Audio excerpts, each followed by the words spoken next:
Yes, thank you. I call the meeting to order. This is Jan Babst from the Environmental Management Policy Committee. Welcome, everyone. Are you going to be doing a roll call? I I have one ready if needed. Okay, go ahead, Flor. Okay, sure, one moment. Jeff Benson. Kevin Brightsky. Jocelyn Denham. Jan Babst. Here. Thank you. Robert Forster. Bill Emerson. Dinah Doombries. Robert LeMay. Jennifer Gonzala. Here. Thank you. Richard Morrisroe. Brenda Scott Henry or Deb Backus. Brenda? Yes, I'm here. Okay, thank you. Tim Kingsland. Michael Koos. Sarah Nimitz. Here. Thank you. Let's see. George Malice. Leslie Dorworth. Reggie Corthals. Ellen Sarletta. Nicole Barker or Kelly Wenger. Brian Cordum. Chandra Moley. Viswanathan. Natalie Johnson. Christopher Kraus. Lori Cagle. Present. Thank you. Deb Backus. Catherine Moore Powell. Susan Mahalo. And Daniel Goldfarb. Okay, that concludes roll call. Thank you. Thank you. You know, I just noticed we missed the pledge. If we can all rise and say the Pledge of Allegiance, please. I pledge allegiance to the flag of the United States of America and to the republic for which it stands, one nation under God, indivisible, with liberty and justice for all. Okay, it looks like we've got one item of that requires a vote this morning. Minutes of September 2nd. Is there a motion to approve the minutes as presented? I will so move. Is there a second? This is Brenda. I'll second. All in favor, say aye. Aye. Hi. Do we need a roll call on the aye votes? I can provide that as well. Okay, anyone opposed, please say nay. Okay, Flor, if you need to go through. Okay. Jan Babst. Aye. Jennifer Gonzala. Aye. Sarah Nimitz. Aye. Thank you. Lori Cagle. Aye. And that concludes voting members roll call. Thank you. Thank you, Flor. Public comments. Are there any comments from the public? Are there any comments from the public? I would like to make an announcement, please. 2 weeks from today, Thursday, that will be October 21st at 6:30 p.m. We're hosting a Solar 101 session that will be presented by Solar Neighbors United Indiana. That will be held at Michigan City Hall in the lower City Council chambers. It's also going to be available via Facebook Live and Zoom. So thank you very much for allowing me to make this announcement, because round 2 of enrollment has opened and we already have 20 interested individuals who have joined the free cooperative, which means they're going to be eligible for discounted equipment purchase and also installation services. Okay, thank you. We will have a opportunity later in the agenda for announcements. Are there any other comments from the public? If not, let's move on to item number 5, Indiana Electric Vehicle Innovations. Carl. Good morning. Good Thank you morning. for having us. I have my assistant, or I like to call her my work wife, with the controls, Lori Cagle. So Lori, thank you very much for this, and good morning to everyone. So again, thank you for this opportunity to allow us to talk to you about electric and some of the things that are going on here in Indiana.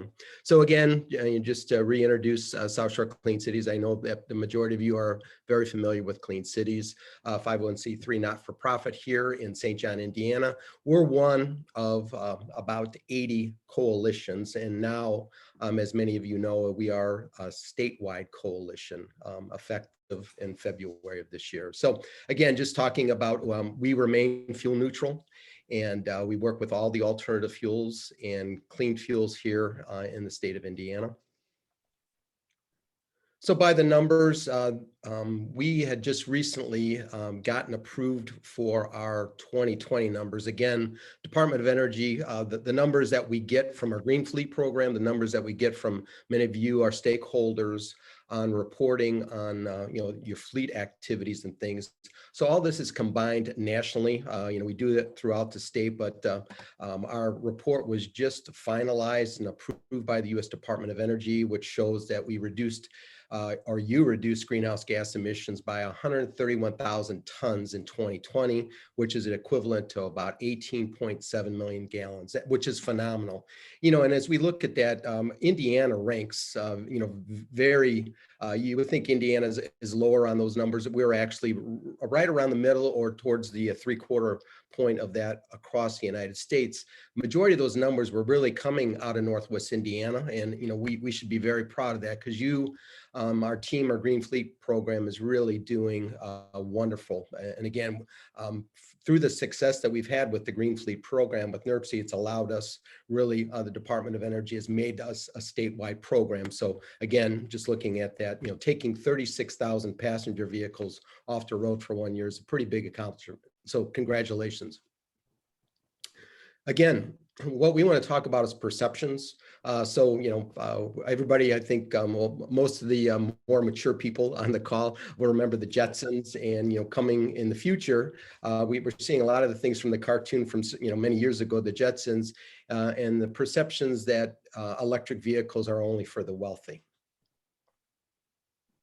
So with that, this is part of Drive Clean Indiana, and we had National Drive Electric Week.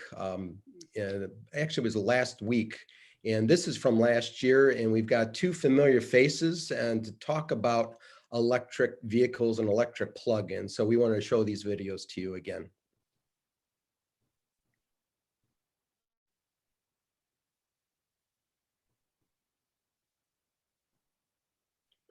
As I was saying, Mitch is, this is the quietest I've ever seen Mitch. I think Mitch is speechless. We're just having a few minor. Travel about 25 Can you hear miles this? one way. Yes. Now we can. Okay, I'm gonna start over. I apologize.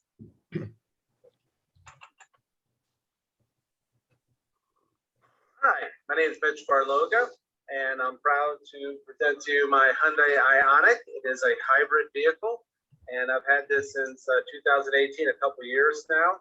I travel about 25 miles one way to work each day, so 50 miles round trip, well, at least pre-COVID. And I have to say that having this car has been an amazing benefit to me financially, and of course, just the benefits that it also provides to the environment, and that it keeps me from adding any additional pollutants to the air. It makes me feel great as well. But it gets about maybe 50 to 55 miles per gallon.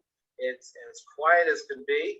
When you back up, it actually has a beep, so it alerts people that it is backing up, because of course people can't hear it. It's kind of maybe one of the small problems with it, but it's a minor one. So very happy to own this car, very proud of it, and I am looking forward to having a full electric car in the future. Hi, I'm Scott Weber, and I'm here to talk about my Tesla Model 3 and why I absolutely love the car after owning it for 1 year. I will never go back to driving a gas-powered car after making the switch to an electric car, and here's why you should too. First of all, you might think that an electric car is a lot more expensive than a gas-powered car. But think again. Okay, maybe the upfront price for an electric car is a bit more, but that's just the upfront price. I saved over $3,000 in tax credits, which effectively makes that upfront price much lower. And also think about this. The operating costs of actually owning the car over time are a lot less for an electric car than for a gas-powered car. For example, for me to charge my car from 0 to 100% only costs me $9.75 in utility fees, compared to easily twice that much, $20 or more for a gas-powered car, even at $2 a gallon. So think about how much money you save just over time. Plus, I never have to get my oil changed or my transmission flushed. But the best thing that I love about electric cars is the thrill of driving. The instant acceleration that you feel by just even slightly pushing on the gas pedal or the accelerator pedal is just amazing. You'll never go back. Hi, I'm Dana, and So I apologize. This will be updated on the NERC website, and you will have access to actually see these videos. Very excited really to talk about some of the deployment that is going on with electric, with people that we all know. And I think that was really one of the things that we really want to point out is that, part of our education with the Green Fleet program is working with all of our communities and fleets throughout the region. And we've had a lot of success with a variety of grants. And so we want to talk to you a couple things that are actually going on that are going to be announced very shortly. So through the VW mitigation projects, we did work our first deployment with an electric school bus will be right here in Crown Point, Indiana. And this will be happening very shortly. So the bus has been constructed. We anticipate a delivery very shortly, and stay tuned for actually the ribbon cutting of this event. So this will be the first one in the region. It'll showcase some of the activities. We plan on doing some white papers that will be available not just to Northern Indiana, but potentially to other fleets that are interested in electric. So we're very excited about this. We've also been working with the Gary Public Transit Corporation. As many of you know, the first electric transit buses will be coming also to Northern Indiana, and we'll keep you abreast of those opportunities as they become more available. So again, we've worked with the first hybrid police squad cars last year, which was in Porter County Sheriff's Department. This really has become a showcase for the rest of the state, shown increased fuel savings, emission savings, and really it's given us an opportunity to showcase this with other law enforcement agencies. And for many of our communities, the biggest expense usually after employees is transportation. And usually our law enforcement agencies are the ones that use the most fuel and first responders. So this has really been a great opportunity for us to work with first responders in Lake Porter and LaPorte counties with minimal negativity. It's all been very positive. So once first responders and police drive these vehicles, they really see the increased performance, the fuel savings, and they're very excited to talk about this. So, and then one of the other things that we just recently implemented at the Port of Indiana was the first electric rail car mover in the region. So this actually took a very old locomotive, probably a 1950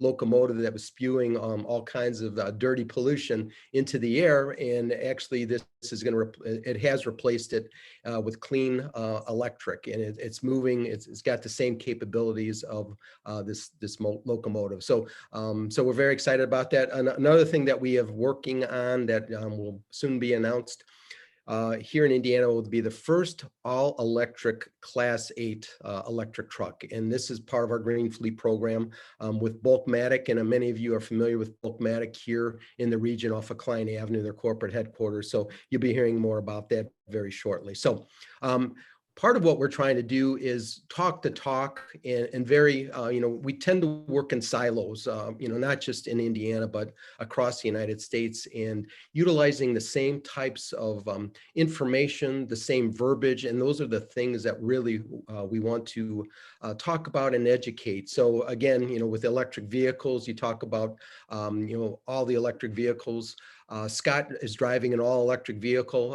Obviously, Mitch with it's a hybrid, it's a plug-in hybrid. So you see PHEV as considered a plug-in hybrid, and then hybrid electric vehicle. So all this verbiage are things that you're going to see we're consistently going to be promoting throughout the region to make sure that we're all using the same language.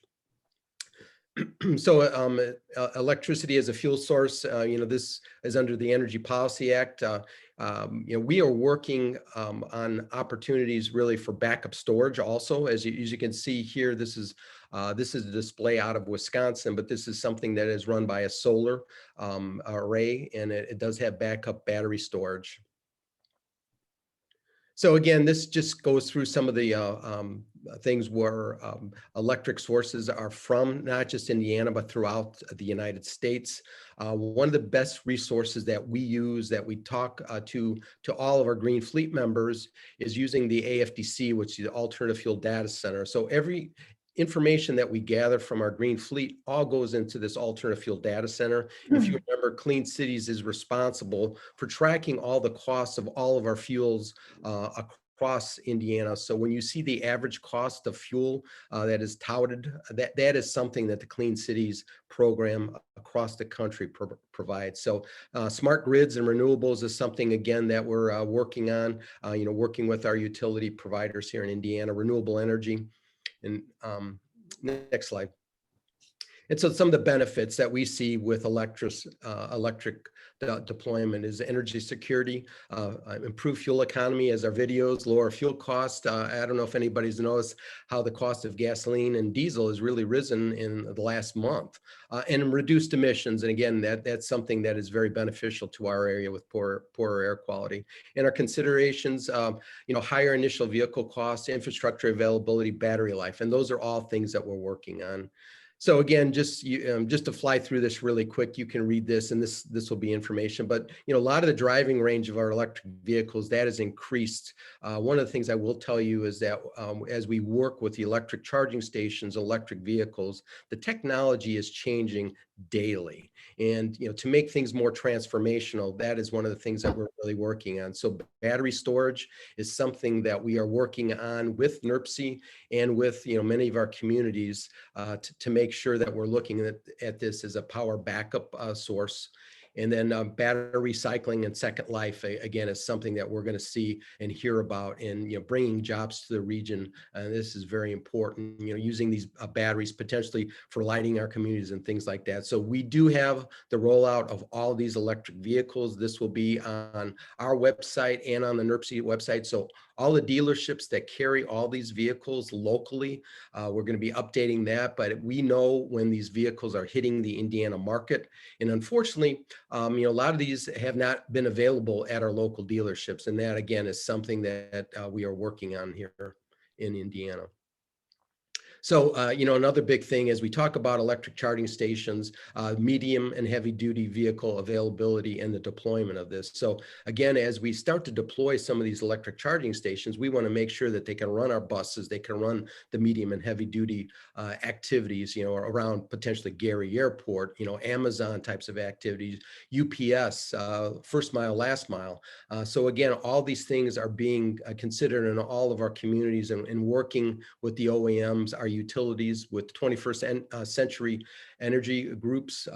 This is all things that are coming to Indiana that we're working on behalf of the Green Fleet program. And then conversions, we're looking at, the added weight and retraining of our mechanics. How are they going to repair some of this equipment as it comes to fruition in the immediate future? So just to talk really quick about some of our electric vehicle charging infrastructure, the terminology: level 1, level 2, DC fast charger, and wireless. So level 1 is a 110 outlet. Level 2 to is, similar to what is deployed at NERC or 240 volts. And many of our communities have these level 2 chargers. DC fast chargers, we are working throughout the state, through the Volkswagen settlement that you heard about. There's 61 DC fast charging stations that are going to be deployed. And I believe 11 of those are through NIPSCO. And so you'll be hearing more about that, where those are going to be deployed. Most of those are going to be on major highways, connecting the areas of tourism, travel along our interstates and our primary transportation routes. And then wireless, again, I think you might have read through NDOT and through the state about this wireless pavement project. That is one of the stakeholders that we've been working with, or two of the stakeholders that we've been working with to get this deployed. And you'll be hearing more about that in the very near future. So again, just talking about extreme fast charging, again, as we look at some of these heavier applications for trucks, potentially at the port, looking at these higher applications for 350 kilowatts or higher, as we put in the infrastructure for these electric charging stations, are they upgradable? What types of vehicles? And, just for your information, about 80% of all the charging will take place at home. And those are the predictions, national predictions. And again, just looking at the charging infrastructure, the types, charging in public, we're working on workplace charging, and some of the things that you're seeing with workplace is if we're going to offer workplace charging, potentially employers are offering that for free. Why don't they offer, potentially free charging for other modes of transportation? As we work with the gas tax, how is this reimbursed with our road tax? So there's just a lot of things that we are working on with that, airports, hotels in our area and throughout the state. One of the projects that we have been working on nationally is we call it the Vehicle Charging Innovation. It's a multi-unit dwelling. So, many people live in apartment buildings, and if they drive electric vehicles, how do they charge? So we do have a grant program that we've been working on education and looking and doing demonstrations with local apartment buildings where there are electric vehicles, and we're working with them on educating and, opportunities for how much they pay, things like that. So there's a lot of information on that. And as we talk, you're going to hear a lot about alternative fuel corridors. And so our goal here in Indiana, this M2M project was Michigan to Montana. We took alternative fuels from, again, Michigan, from Canada really to Montana. I-94, which we sit on, which NERC sits on, is the only corridor in the Indiana corridor is the only one that's complete. So we do have electric, natural gas, propane, and alternative biofuels on that. So we're the only one that's done. One of the new projects that we were just recently awarded was called Drive Clean Rural USA. And so, equitable access for rural areas of Indiana, helping them to get charging stations to make this available. So this is a grant that we are awarded. So we're doing education and working with various rural areas to get this information to there. So, and then working with our mechanics again. We all know there's a big mechanic shortage, and then working potentially like with groups like Ivy Tech, Purdue, Indiana University, and how are we going to maintain and provide safety to these vehicles? So all these negotiations, all these talks are taking place. So we've got a multitude of tools that are available off the AFDC website. You can grab these off of the South Shore Clean Cities website, and we'd love to talk to you. But we, working with you and the fleet directors, and these are all things that we're doing with our communities here in Northern Indiana through the Green Fleet program. So as you get started with the quest to move towards electric, what federal and state and local incentives are available, this is changing. And again, these are all things that we've been asked to provide expert testimony. What are your driving range needs as we look at our community needs? How far are these vehicles going? Where are they going? We've got apps, we've got opportunities through the Green Fleet program to help you make those measurements, and what type of electric vehicles is possible and is the best vehicle for us to use in our communities and as a consumer. And then how will it be charged? As I said, vehicles will be charged. About 80% of our vehicles will be charged overnight in our garages at our homes.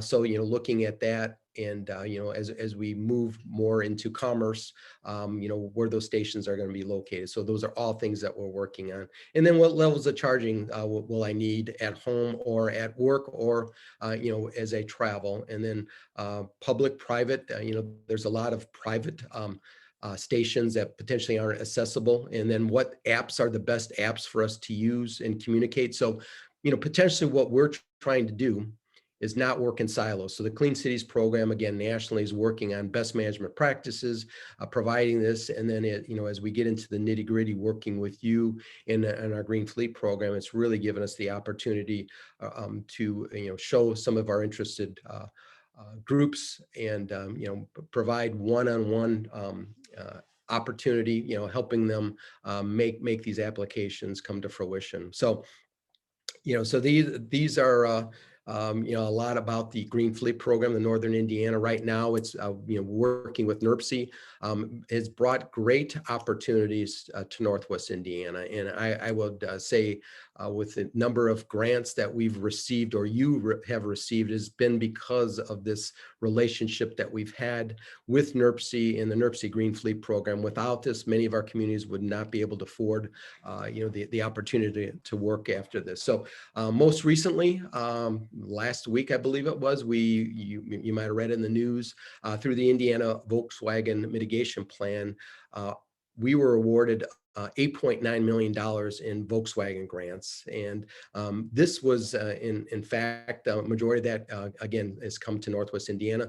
We applied for 22 applications. We were awarded 22 applications. I think a total of 29 applications throughout Indiana were awarded. And then most recently, Congressman Mervan, we had worked on what is called the EPA DARA program, and we were awarded 2 for the area, so $7.8 million. So this, is very exciting because a lot of this is with commerce, working with our communities and our refuse companies. So many of these improvements are coming right here to Northwest Indiana. So we're excited. You'll hear more about that. We're in contract negotiation right now with these awardees. And again, reading this. So the other thing is not just electric. We were awarded quite a few propane school buses in our area. We also worked with compressed natural gas. We've got City of Portage. I'm trying to think who the other one. I think it's in here. Hobart had received some additional things. And then we talked about the electric semi truck and then material handlers. And material handlers are very, very large pieces of equipment that actually displaced some front end loaders and things like that. So all this new technology is making things more efficient, less costly, and helping with air quality here in Northwest Indiana. And then, as many of you know, we were just recently awarded through IDEM the $800,000 grant for outreach, education, and marketing for statewide electric vehicle charging program. So basically what this means is we're working with all the Indiana utilities. I would say that our state deserves very credit because this is money that the state received to do the administration for the VW administration. They used it to do education and outreach and not tend to work in silos. And again, I think many of us know that the idea is to brand collectively together all the utilities working together, advertising things and, resources that, whatever's good in Gary, Indiana would be the same thing in Evansville, Indiana, have a source. So we're going to be working collectively together with all the utilities throughout the state with IDEM to make sure that the education efforts or the information that's being provided is consistent. And that's really the goal of this education program. IDEM is the only state in the union that use their money to do education and outreach. So you can thank Governor Holcomb and the VW mitigation team for allowing this money to be used, not just for the administration of these projects, but then to do education and outreach. So we're excited about that. So I know we sped through that relatively quick. I can assure you that we're here to answer questions. We are working with so many of our communities and businesses here in Northwest Indiana. We're so excited about what we've accomplished, but what is yet to come. And working in tandem with NERC and with the NERC team and our other partners, we're just so excited that the best is yet to come for NERC, Northwest Indiana, and all of us. So thank you. Are there any questions for Carl? Carl, thank you for the presentation and for all the work you're doing for all of us. Your organization is just absolutely amazing. What you've done in the last, how many years? When were you started? Well, we started in 1999, and just for everybody's memory, NIPSCO actually started this program back in 1999, well before my time. But again, there's so much strength with us in this program and us working together, and I'm proud to say, we've got a great team, but our team is you. Our team is NERC. Our team is us working together, sharing of information, working together. So your goals are different than in other communities, and we respect that. But I think us moving forward as we see some of these new grant opportunities that are coming out, that really is with the Green Fleet program working collectively together. I'm really excited about what's yet to come for Northwest Indiana. Well, your leadership and Lori's has just been invaluable for all of us. So thank you. Thank you. Joe, are you going to be handling the project and program updates for NERC? I have a question for Carl Oh, I'm sorry, Jennifer. before we move on. That's okay. That's okay. Carl, I mean, the work that you guys have done has been incredible. I've watched the growth over the years that, I've been in Northwest Indiana. My husband and I have been having a lot of conversations about this movement and growth into the electrical vehicles. And it was encouraging that one slide you had with all these electric cars that are potentially coming out or have come out. One of the conversations that we've had is in our travels. So, we're in the midst of considering our retirement, and we're going to move. Actually, unfortunately, we're going to move out of Indiana, go where it's a little warmer. And I'm curious, are there other states that have similar agencies like yours that are pushing this effort to grow, especially the charging infrastructure? Because my concern is as we go on our day trips and our overnight trips, we're going to have to plan around who's got the stations and where we're going to go and how we're going to move, from even within a community that we go to visit. So I'm just curious as what's around the US that's comparable to South Shore Clean Cities. So Jennifer, this is a national program, so we represent the Department of Energy. So Clean Cities programs are all the same, but all a little bit different. And what that means is some of the clean cities are run out of metropolitan planning organizations.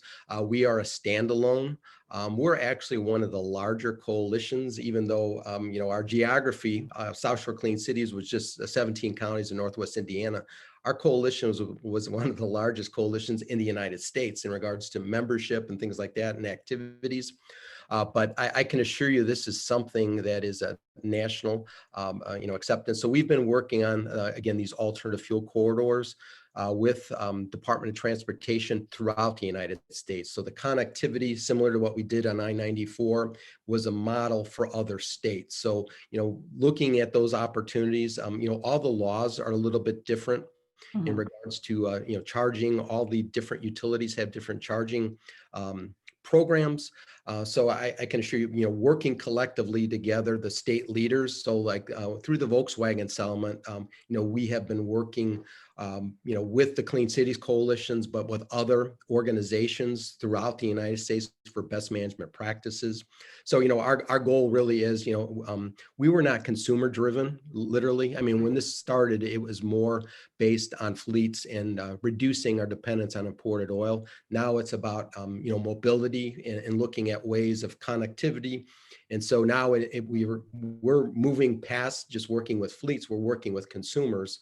So, working with the car manufacturers, the truck manufacturers, and then, our local dealerships. And unfortunately, a lot of our local dealerships, the cars were not available. And again, many of our cars that have been purchased in Northwest Indiana, when NIPSCO did have, the program several years ago that we managed, a lot of those cars were purchased in Illinois just because Illinois had availability of these vehicles. So, we need to do education to the dealerships.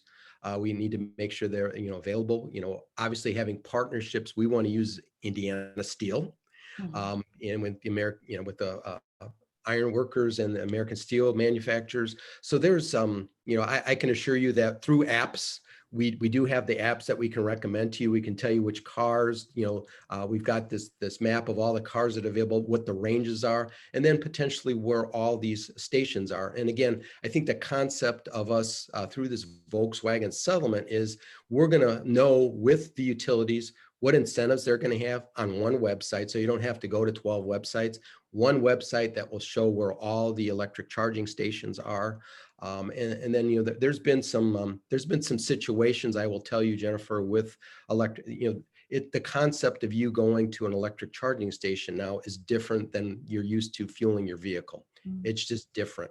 And so that's the concept that, this it is newer technology, that the concept of going and making sure that, potentially when you charge your vehicle at a public facility, is there a bathroom? Is there a place there that will allow you to be there for 20 to 30 minutes or longer to charge that vehicle? And so that concept of you fueling your vehicle is just different. And all the vehicles based on their battery sizes and their ranges are different. So continuity, that is something that we're working on. Branding of, I think someday it'll be like the different grades of fuel. I think you'll be able to go to a fueling station. It'll have, based on the number of time, I just need a little bit of charge. It'll be like a level 1, a level 2, and then potentially a DC fast charger. So you'll have the option of choosing your power requirements, and then, the improvements to the grid. So, I mean, there's just a lot, Jennifer, but I can tell you that with, we do have the apps I would give you that, where your travels are to. We drive an electric vehicle. We've gone south, we've gone west, we've gone north. The availability of the charging station are there, but I can assure you that, that the concept of charging is just different than how we're used to fueling our vehicles currently. And I think that is going to take some time for us to overcome. So I just wanted to piggyback on that a little bit. And Carl just touched on it right there at the end, Jennifer. Carl and his wife drove their electric vehicle to and from Florida about 1,100 miles. Earlier this year, I think it was COVID. right after Yeah. the holidays. Yeah. My concept of time is all mixed up because of everything over the last 2 years. But it can absolutely be done. And people with electric vehicles do that all the time. And they quickly become well-versed in finding through these apps, oftentimes in the vehicles themselves, depending on the make and model, of where you're charging next. So does it require some planning? Yes. Can it be done? Yes. Does it increase the time of your trip? Yes. However, with, I think one of the nice things about it, and something that we're promoting hard locally, and will be working to promote hard statewide with the Indiana Utility Group and the VW committee and IDEM, is the investment in the local economy. The most of these electric vehicle charging stations locally, nationally, will be, or in our opinion, should be tied to some place where you could spend a little money while you're stopping to charge for a while, right? Yeah, I was hoping somebody would say that, because Yeah. I'm envisioning, doing these travels and finding these charging stations, but then also finding really cool places to go hang out and eat and shop, and yeah. And that's something that we think has been left out of the conversation in some areas that we want to help bring back to the conversation. Part of the mission of Clean Cities at the national level and locally is reducing our dependence on imported petroleum and investing instead in clean, sustainable domestic fuels. Well, take that further in terms of, investing in local right? Investing in, in local jobs, local economy, and making sure these are located, on downtown squares or in areas, in your retail areas, to help and make those types of investments. So it's a very long answer to your question, but I think there's a lot of benefit that can be had from an environmental standpoint, from an economic standpoint, from investing in our in our local communities and in our local economy, and it's part of that overall ownership and really electric vehicle culture. There really is kind of this whole culture. People who own these vehicles, I mean, you can see it with Mitch and Scott. They're really proud and they love to talk about them. Carl and I say all the time, they're our best salespeople. We're not getting commissions from selling vehicles, right? I mean, we're not car dealers. But when we have the events, like, we would normally be meeting at NERPC and having our electric vehicle ride and drive this time of year. We love having the dealers there, but it's really those owners, because you've got that peer-to-peer exchange where they're telling you all about it. And Jennifer, I can tell you and anybody else, if you were to go that route, these owner groups too are really wonderful resources in addition to all of the federal resources. Thank you. Thank you both. Any other questions for Carl and Lori? Nancy, go ahead. Yeah, I would just like to proudly say that Michigan City is one of the communities that received 2 electric vehicle chargers through the prior round of the Volkswagen Mitigation Trust. And both of those are going to be installed in our Uptown Arts District, which is our old downtown, which the city has been working extremely hard on revitalizing. And when we looked at where we were going to place it, we did an inventory and found all of our chargers were around the outer parts of the community. And we had a desert right there in the center where we're wanting to bring people to shop, to eat, to look at the galleries. And it's going in the goat parking lot, as is affectionately known, because there's a sculpture there of goats standing on top of each other. It's right across from the farmer's market. And all around there is our Uptown's Art District. So I'm glad to hear we did it correctly without knowing what we were doing. Just thank you so very much, South Shore Clean Cities and Carl and everybody there that worked with us to make that possible. Thank you. Anybody else?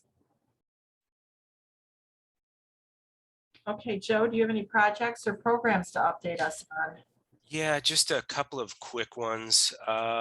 Yesterday, as part of the community program, which NERPC is a partner of, we distributed nearly 350 native trees to communities and public organizations within Northwest Indiana, within the Lake Michigan watershed. That includes trees to the following: Porter County Parks, Munster, Ogden Dunes, Cherville, LaPorte County Soil and Water. They're doing theirs as part of like an invasive species exchange with private residents, so a little bit unique there. Chesterton, Dyer, Michigan City, Highland, Valparaiso, American Baseball, and Portage, and finally Lake County Parks. So nearly 350 trees and improving the diversity by over 24 different species being brought in. Funding for this project comes from the U.S. Forest Service.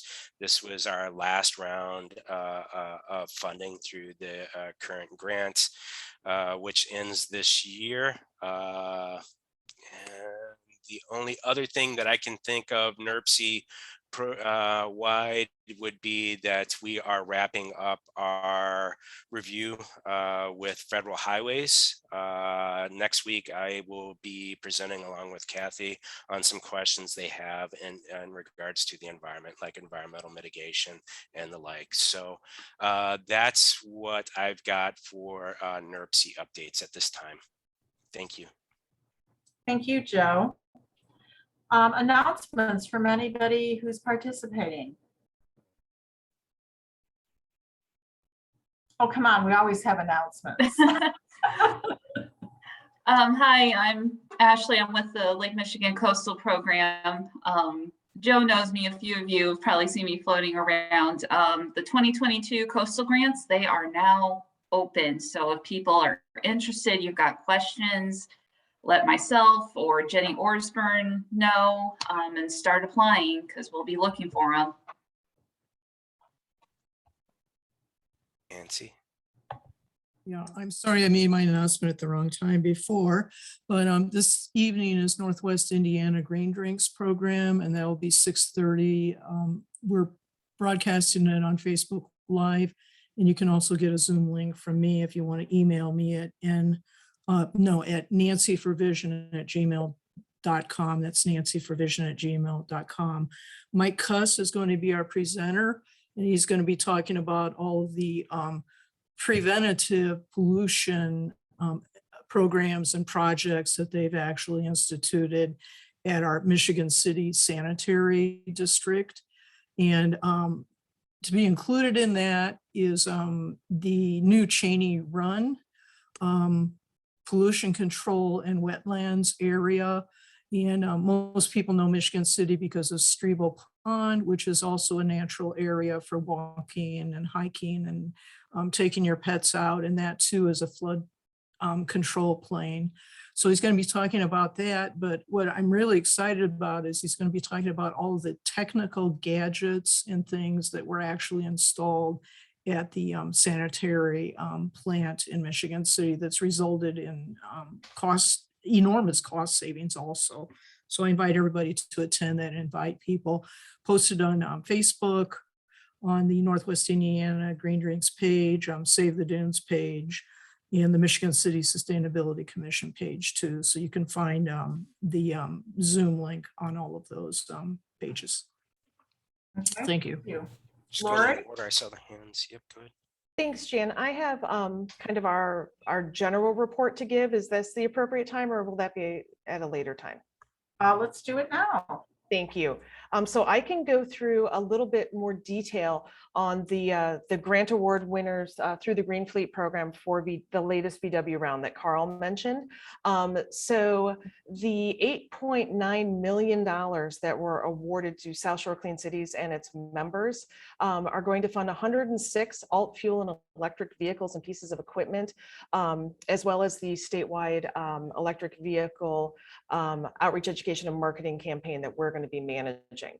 The awards are going to fund, as Carl mentioned, 3 electric, 74 propane three electric vehicle school buses, 74 propane school buses, 6 compressed natural gas transit buses, 2 electric refuse trucks, 18 compressed natural gas refuse trucks, 1 electric semi, and 2 electric materials handlers. So kudos to everyone. And really the applause and the kudos needs to go to these organizations that are choosing to embrace this. They come to us and say that they're interested, and we work with them through the Green Fleet program and reach out to them as well. So the NERPC region awardees are Scrap Metal Services, the City of Portage, City of Hobart, Homewood Disposal, Bulkmatic, School City of Hammond, Lake Central School Corporation, Michigan City Area Schools, and School Town of Munster. And I know Carl already went through some of the other grants as well. Just want to update you also very briefly. I've reported on this at other meetings that we continue to work with NERPC to develop a Northwest Indiana Clean Air website to serve as a clearinghouse for information on all of the clean air programs in the region that are supported by NERPC, such as our Green Fleet program, Partners for Clean Air, the Region Man campaign. We're continuing to work with the web developer on kind of the shell of that, and I'm working on the content, and we hope to make that live a little later this fall. One other very important piece of information, we are partnering to co-host the Sustainable Solutions Conference and Expo.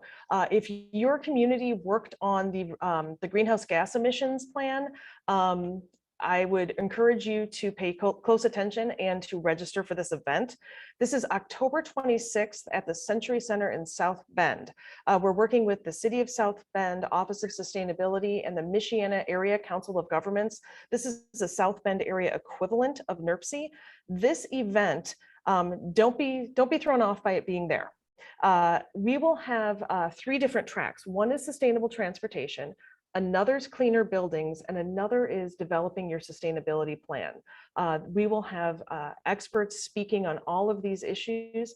Bill McCall from Indiana Toll Road is one of 2 keynote speakers. We'll be talking about what they've done with their sustainability plan, as well as the mayor of Goshen, Jeremy Stutzman, will be talking about how their city has handled their sustainability plan. I think there's a lot that we can take from this and bring back to the NERC region from what others have done before us.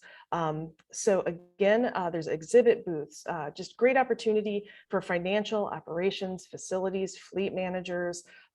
Makes perfect sense for what we're trying to do locally. You can register on our website, southshorecleancities.org, or you can give me a call at 219 what's my phone number? 644. I almost gave you all my cell. 219-644-3698. I'm going to put the link in the chat as well. Thanks so much. Thanks, Lori. Katie? Does Katie have an announcement? Yes, sorry, I was trying to unmute myself. Good morning, everyone. Quickly, I wanted to make sure that everybody saw our announcement. If you're not on our communications, then you probably didn't. But our executive director, Natalie Johnson, announced her resignation. She's going to be moving back closer to family out of state. So the position for the executive director at Save the Dunes is posted on our website. It's also on our Facebook page. So welcome everyone to share that widely as we search for the correct candidate. Thank you. I'm sorry to hear that. Thank you, Katie. Anybody else? Yeah, this is Joe. I guess along those lines, I'm just going to say that it has been an honor and my pleasure to work with many of you over my past 10 plus years over at NERC, but I've decided it's time for a challenge for the latter part of my career here. Next Friday will be my last day working at NERC. I am going back to my home waters and within the DNR and back to the Lake Michigan Coastal Program. I look forward to continuing to work with NERC and the communities within the Lake Michigan watershed in the coming years.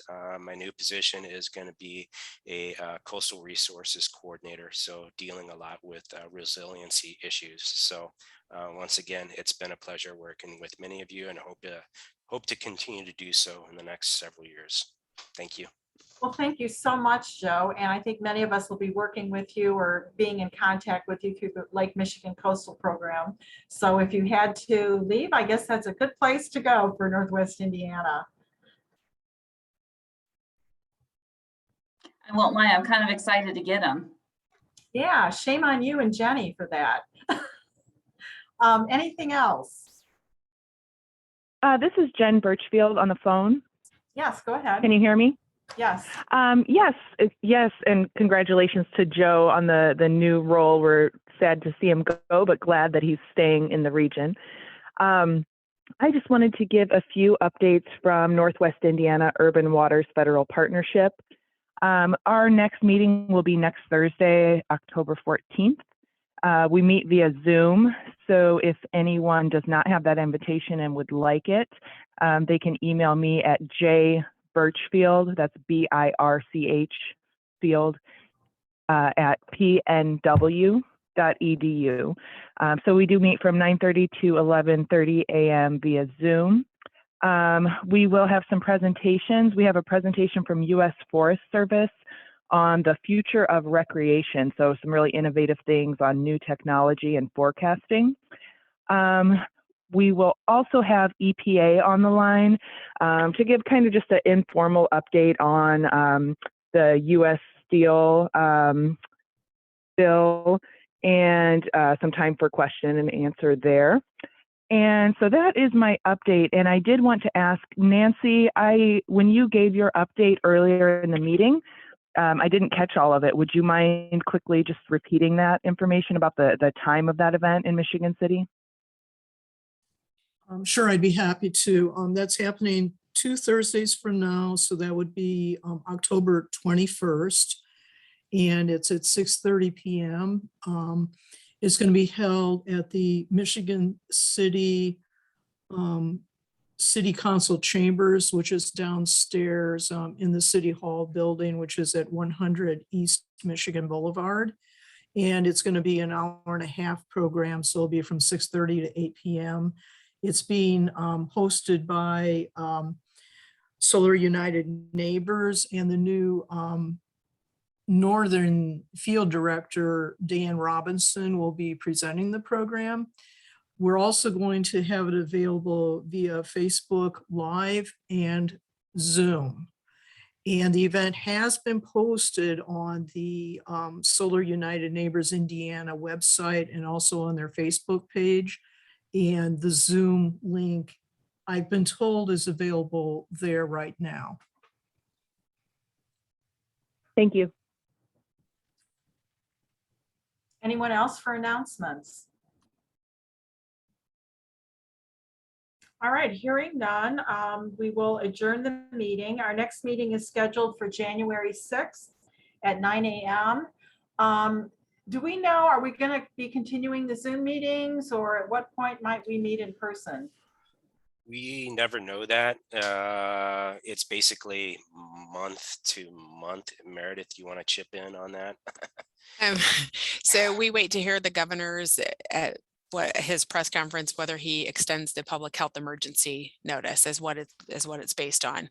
That's what allows us to have the virtual meetings, and he can only do that 30 days at a time. So we're usually at the last minute scrambling to make sure that we get all the notices out with the correct information. But that's where we are right now. We just for the month of October, they will all be virtual. Okay. Well, I'm looking forward to seeing everyone in person again soon. Everybody else. So everybody have a wonderful holiday. Thank you for joining us, and the meeting is adjourned. Thank you all.